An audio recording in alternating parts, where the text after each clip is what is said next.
Bonjour, je suis Nadège, co-autrice du livre Les incroyables vertus des smoothies verts. C'est pour ça que je vous propose généralement sur cette chaîne des recettes de smoothies verts parce que je suis complètement fan depuis de longues années, parce que ces boissons vertes sont formidables pour la santé. Mais aujourd'hui, je vous propose une recette de sauce. Alors c'est une recette qu'on va faire également avec un blender. Bon, le blender, moi, c'est le premier outil dans lequel j'ai investi et je m'en sers depuis donc maintenant très longtemps, tous les jours sans exception. Déjà pour mes smoothies verts, puisque j'en consomme tous les jours, mais également pour faire beaucoup d'autres choses. Et le blender, c'est vraiment pour moi l'appareil le plus intéressant dans lequel investir quand on veut avoir une alimentation plus saine. Vraiment, les possibilités sont infinies et surtout, ça vous simplifie la vie, ça vous permet justement de gagner du temps ou en tout cas de ne pas rajouter du temps dans vos préparations. Cette sauce, c'est une sauce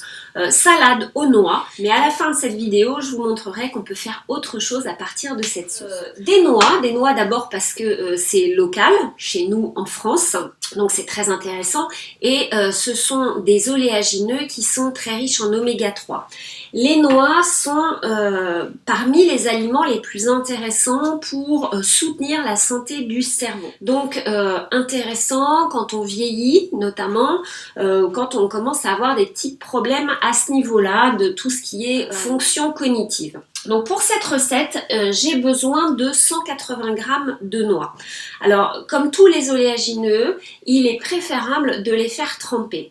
Donc les faire tremper à peu près 12 heures, c'est une bonne moyenne. Vous mettez vos noix la veille par exemple dans beaucoup d'eau. Ça va permettre d'éliminer les inhibiteurs d'enzymes ou si vous ne les éliminez pas, vont perturber l'assimilation des nutriments. Donc manger beaucoup d'oléagineux, alors déjà bon, c'est pas forcément sain d'en manger beaucoup, mais vous risquez de ne pas avoir les bienfaits auxquels vous vous attendez s'ils ne sont pas trempés, parce qu'en fait ces inhibiteurs d'enzymes justement empêchent l'assimilation des minéraux notamment et des vitamines. Donc si vous mangez beaucoup d'oléagineux mais que vous avez des carences quand même en certains minéraux, eh bien c'est peut-être de ce côté-là qu'il faut regarder. Ce trempage qui donc non seulement élimine les inhibiteurs d'enzymes, mais également décuple l'activité enzymatique de la graine ou de l'oléagineux. Du coup, votre digestion, elle, sera aussi beaucoup plus facile.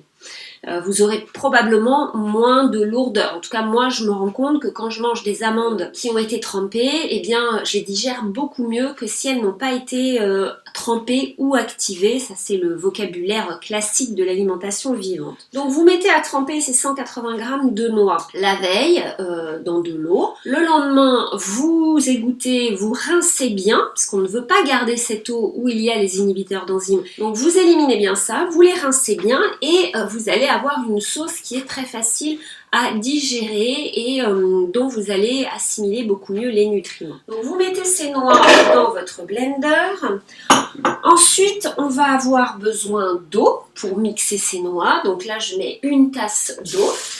Alors une tasse c'est 250 ml, j'ai souvent l'habitude d'utiliser des tasses américaines. Ensuite je vais ajouter du thym, donc le thym c'est de la purée de sésame, alors évidemment de préférence du thym cru et encore mieux s'il est fait à partir de thym qui a été comme les noix activé. Ça c'est le top du top, mais c'est pas forcément facile à trouver ou alors vous le faites vous-même. Donc une cuillère à soupe de purée de sésame. La purée de sésame est relativement facile à digérer parce qu'elle est faite à partir d'une graine et non pas d'un oléagineux. Les graines sont généralement beaucoup plus faciles à digérer. Les purées de graines sont également généralement beaucoup moins chères que les purées d'oléagineux. Donc ça a déjà deux avantages. Le thym est très intéressant parce qu'il est riche en protéines et particulièrement bénéfique pour les enfants. Il est très riche en calcium aussi. Donc très intéressant si vous avez peur d'avoir des problèmes au niveau des os ou des dents. Il contient également du fer, du zinc, du magnésium. Il est très riche en vitamine E, donc il est excellent pour la peau, les ongles et les cheveux. C'est un fortifiant, donc très intéressant aussi de le consommer après un accouchement par exemple. Il est intéressant également parce qu'il a un composé particulier qui est un puissant antioxydant qui peut aider à faire baisser le mauvais cholestérol et également la tension artérielle. Ensuite, je vais ajouter du vinaigre de cidre non pasteurisé. C'est quand même beaucoup plus intéressant, ça reste vivant, donc il y a plein de bonnes bactéries dedans qui soutiennent votre système digestif et notamment votre microbiome intestinal. Évidemment, il est préférable aussi que votre vinaigre de cidre soit non seulement non pasteurisé, mais bio, puisque les pommes sont parmi les fruits les plus traités. Donc, je sais que tout le monde ne peut pas acheter 100% bio, soit pour une question de budget, soit parce qu'il n'y a pas l'approvisionnement nécessaire à côté de chez eux.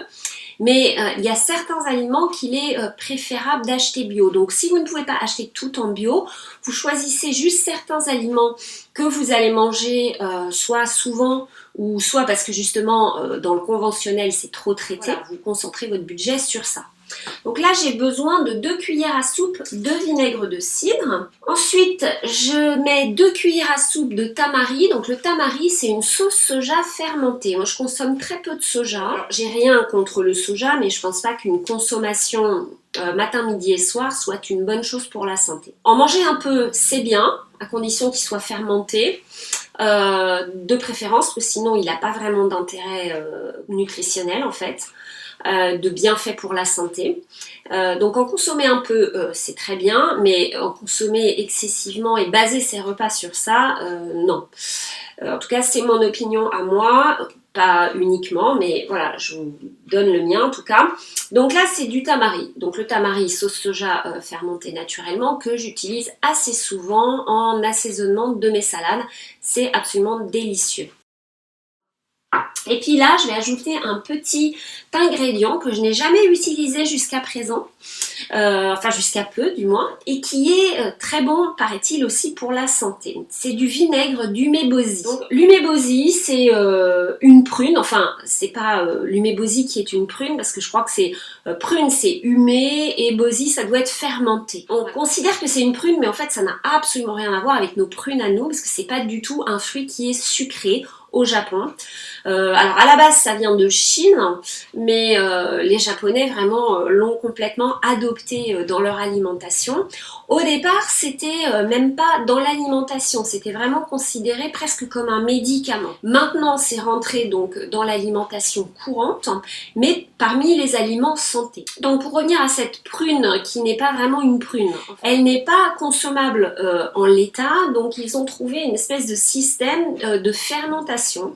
Et donc vous trouvez ces prunes entières, fermentées, qu'on peut manger comme ça, ou sous forme de pâte, ou également de vinaigre. Alors ça a un goût salé et acide en même temps. Comme propriété sanitaire, c'est réputé pour être très alcalinisant, bon, comme le vinaigre de cidre hein, d'ailleurs, antiseptique, stimuler la digestion et éliminer les toxines. Donc c'est pour ça qu'au Japon en fait ils en consomment de petites quantités presque à tous les repas. Donc aujourd'hui les Japonais le consomment très souvent puisqu'il est considéré donc comme un aliment santé qui fortifie et qui aide également à l'assimilation du calcium. Donc là, j'ai une cuillère à café de vinaigre d'umebosie. Là, j'ai mis 2 vinaigres parce qu'en fait, mélanger 2 vinaigres, ça donne vraiment un petit coup de peps sympathique à vos sauces. Donc faites l'expérience. Ça pourrait être par exemple du vinaigre de cidre avec du vinaigre balsamique. Voilà, vous pouvez jouer un petit peu avec les vinaigres. Ensuite, je vais ajouter de l'ail. Alors si vous aimez beaucoup l'ail, vous pouvez en mettre plus, bien sûr. Moi, je vais mettre une gousse d'ail, pas trop grosse non plus, parce que je ne suis pas une grande fan de l'ail, mais je vais quand même en mettre un petit peu. Donc pour une petite astuce pour éplucher l'ail, des fois c'est un petit peu compliqué.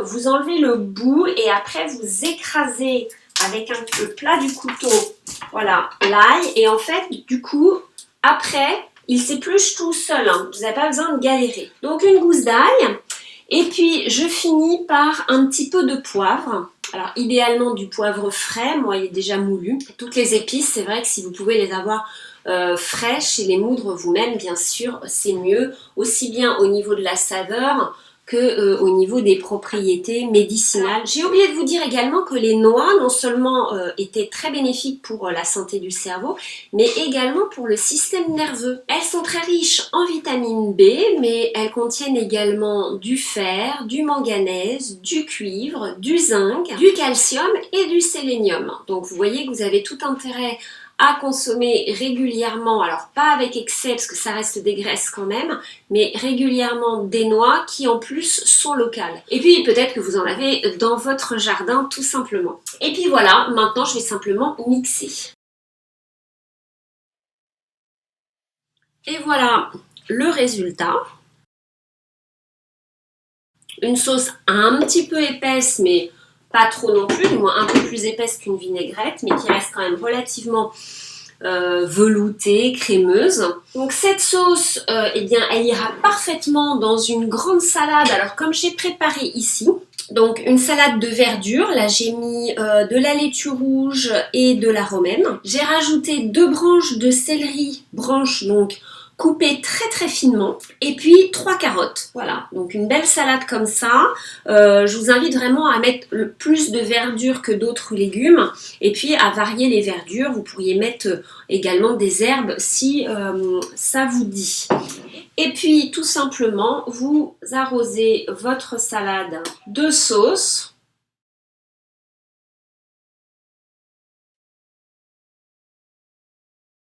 Voilà, alors c'est pas très bien présenté. Et alors en fait, l'umeboshi apporte juste la dose de sel nécessaire. Vous n'avez absolument pas besoin de saler plus que ma cuillère à café d'umeboshi dans la sauce.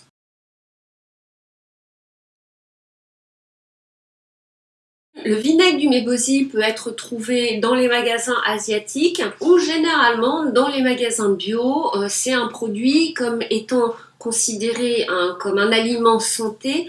Vous le retrouvez très souvent dans les magasins diététiques ou bio. Alors bien sûr, si vous ne trouvez pas de vinaigre d'umeboshi, vous ne mettez pas de vinaigre d'umeboshi et vous mettez du sel tout simplement de qualité. Du style sel rose de l'Himalaya ou sel de mer non raffiné. C'est important de choisir un sel de bonne qualité parce que comme ça il va vous apporter des bons minéraux, sinon il aura un effet négatif sur votre santé. Voilà. Comme il en faut peu d'umeboshi, une fois que vous avez un flacon, vous l'avez pour un bon moment. Alors ce qui est bien avec cette recette, c'est que donc elle peut servir de sauce, mais vous pouvez aussi très bien en faire un pâté. En fait, vous allez utiliser non pas la salade verte, mais les carottes que j'ai mis dans cette salade avec le céleri. Au lieu de les mettre dans la salade, vous allez les couper en morceaux, les mettre dans votre blender. Donc là, ça nécessite évidemment un très bon blender. Ou peut-être éventuellement, si vous pouvez essayer avec un robot ménager. J'ai pas essayé, mais ça peut le faire si vous coupez en petits morceaux le céleri et les carottes. Mais sinon, dans un blender, vous mettez les mêmes ingrédients de la sauce en mettant moitié moins d'eau. Et quand vous avez mixé tout ça, en fait, vous obtenez un délicieux pâté végétal. Donc voilà, avec les mêmes ingrédients, vous avez 2 options, la sauce salade ou le pâté végétal. Et puis ce pâté végétal, eh bien, vous le dégusterez avec une belle salade verte, toute simple, plein de verdure, pour toujours avoir vos verdures dans vos repas. Pour avoir une grande quantité de chlorophylle qui est indispensable pour une bonne santé. Voilà, je vous remercie d'avoir regardé cette vidéo et je vous dis à bientôt. Au revoir.